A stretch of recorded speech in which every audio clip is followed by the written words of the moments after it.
Viksit Bharat 2047 Inspirational, Aspirational and a political masterstroke. A symbol has many layers and multiple connotations and meanings. It hides buried in our subconscious like a seed ready to sprout at the opportune moment. It reflects as the moon in an old pond, taking on the shade of the water and the light. It flashes across the sky and is gone the next moment as a burning streak of meteorite.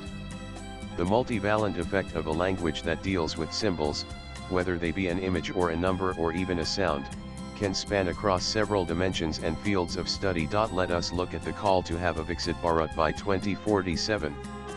Why is it a slogan of marketing and diplomatic genius? Why is it inspirational and aspirational and yet a political masterstroke? First, let us look at the most external significance. It is a timeline and a milestone. Not much is defined by what is meant by Viksit Bharat, and that too is brilliant, if intentional. But a date is given and repeated constantly to alter the discourse. It is almost like a precise and professional corporate plan with a clear vision and mission. What sense does this give us? It seems to me that it is an assurance and a promise that we have a clear path forward in the next 22 years. It is a responsibility and a demand upon us. We have things to do and have no time to get distracted by any non-serious issues. We have roads to build, airports to design, trains to track. We have jobs to create, equipment to export, and mouths to feed. We will create a roadmap for our future, and all of us together will build a future we can be proud of. Voila! That was easy. But now the hidden messages raise their head. And if we pay attention, we may notice how the number 2047 becomes a metaphor. It is India's rise as number 3 or even number 2 in the world. It is a matter only of time when we will take our rightful place in the community of nations. It is our second independence, for August 15, 1947, was the day of our independence from the British. This is important because a narrative needs to be seized. The shining city on the hill is ours for the taking and is within our reach. 2047 is who we are tomorrow, our manifest destiny, our great rebirth and return. Imagine for a moment if it were 2045 or 2050, how much less of an effect it would have on us. Remember, our erstwhile president, APJ Abdul Kalam, touting his vision for 2020 with PowerPoint presentations and crisp timelines. It went nowhere. Because it did not have the backing of the elected leadership. But with the PM taking it on and reiterating it at any opportunity with an entire chorus behind him, the narrative begins to shift into the political and geostrategic. The world is noticing us. More importantly, we are noticing ourselves. Forget all the failures of the first 75 years. That was their fault. We are fixing it. We are giving you a new date that replaces any of their prior achievement which was not theirs anyway. We will usurp this last achievement that they cling to and make it ours. The day of independence is ours since we are the true nationalists.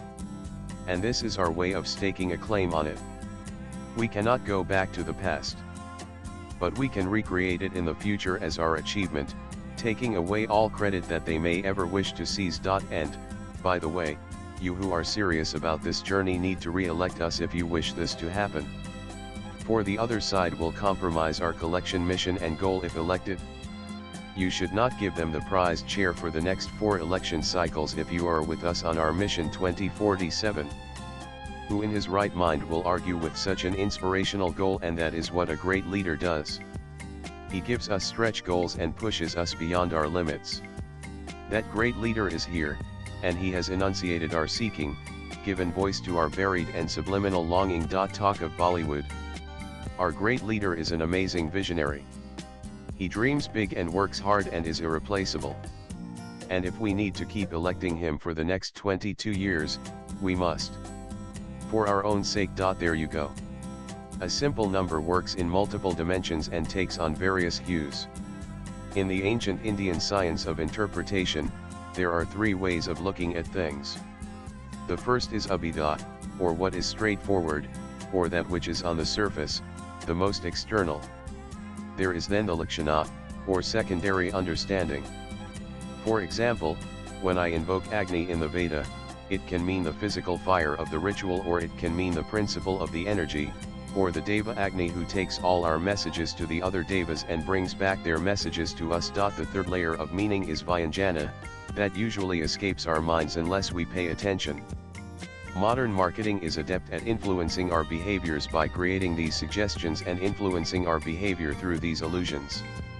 For example, if Shah Rukh Khan is shown eating a certain condiment, then if we wish to be like him, cool and sexy, we need to consume the same pan paraga. And if other stars are enjoying it with him, then to acquire those mythic Deva-like larger-than-life attributes, we need to partake of what they all consume too. But thousands of years ago, when the marketers were not creating new ways to control our impulses, our Vedic rishis uncovered the secret of the symbol. That a symbol can exist on several planes at the same time.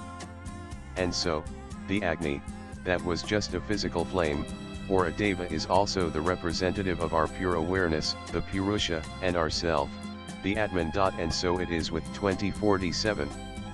There is something magical, mystical about it.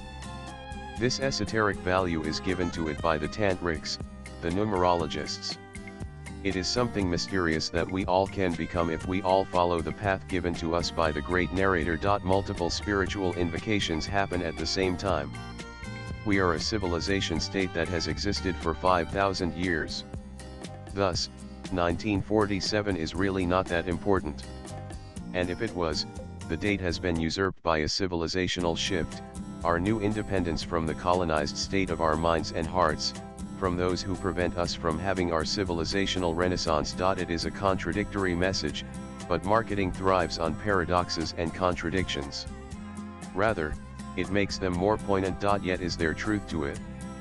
For all those who love India want to see it happen, need it desperately for our own fulfillment.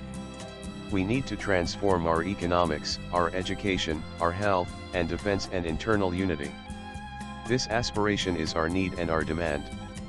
The call for Viksit Bharat by 2047 secretly fulfills it. That is why we are sold on it. And if we argue against it, we are not nationalists. The game is won. One hopes for the sake of the nation and our civilization, that we are able to achieve this demand for our growing significance, and that this becomes a self-fulfilling prophecy. For in the world of prophecy, the articulation of a happening in the future makes it crystal clear and makes the dream become real. Will it happen? Wanted? It depends on us. In the meanwhile, let us savor the brilliance of the master who leads this vision making with a sense of inevitability. We are grateful to him for we want it to happen so desperately that we will follow the symbol to the end. Or, until another one appears, in its own time. Swipe left for next video. The year 2047 is what we sought from him. He has delivered. Pariksit Singh is author, poet, philosopher, and medical practitioner based in Florida. Views expressed in the above piece are personal and solely those of the author. They do not necessarily reflect News 18's views. Latest blogs.